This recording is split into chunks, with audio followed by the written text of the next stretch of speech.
Leeny, thank you so much for being with us today and for sharing your story.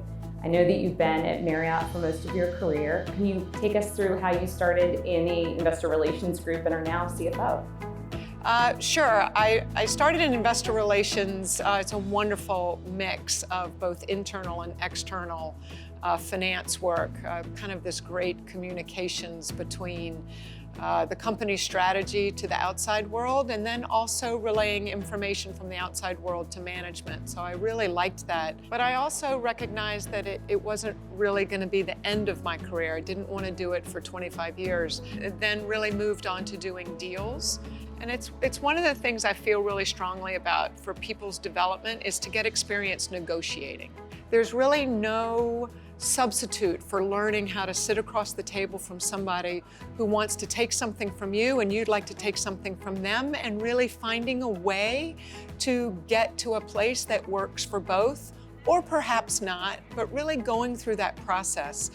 I've always loved finance, so I didn't really have a yen to go and be a lead operator. And so from there, it was about being in different parts of finance in the organization to help improve operations, define strategy, think about the capital needed to execute those strategies.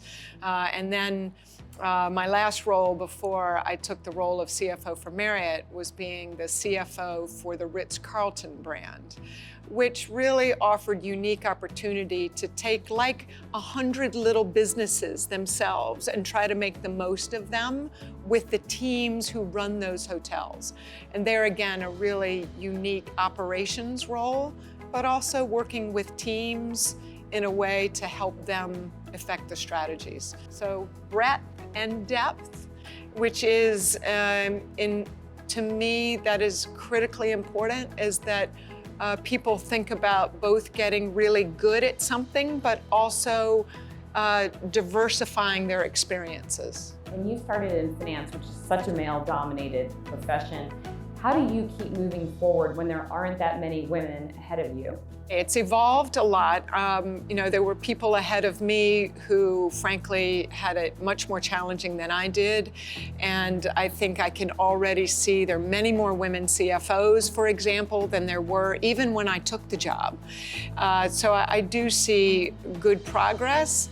I think we've still got a long way to go. There's some certain critical pieces of women's progression in business that I think industry, all kinds of industry, can do a lot better job at, and I'm determined to try to help that. It happened to be often I was the only woman in the room, but if you're focusing on the specific problem and you really enjoy that work, some of that starts to fall away.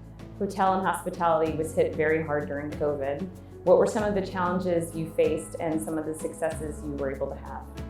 The Great Recession was the biggest drop that our industry has seen in its system revenues, really in the history. And that was a drop of 25%. When we got to April of 2020, it was a drop of 90%. In that regard, extraordinarily difficult. We had $3.5 billion of debt coming due that year. So it was a crisis like nothing the company had ever seen before. And I think the pieces that I really take away from it that were so valuable is, number one, act decisively, even in the absence of perfect information.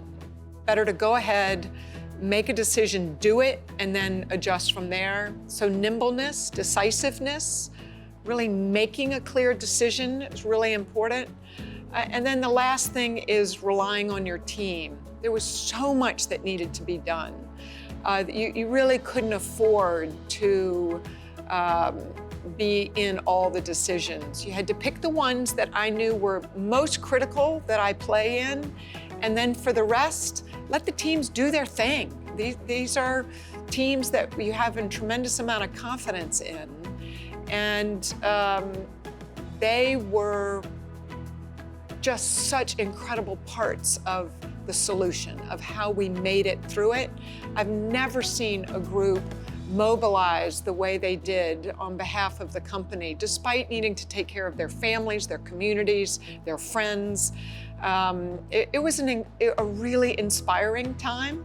And I think in that regard, we all walk away with some difficult memories in terms of how we had to do furloughs and layoffs, but also a recognition that it was critical to get the company through it to the other side.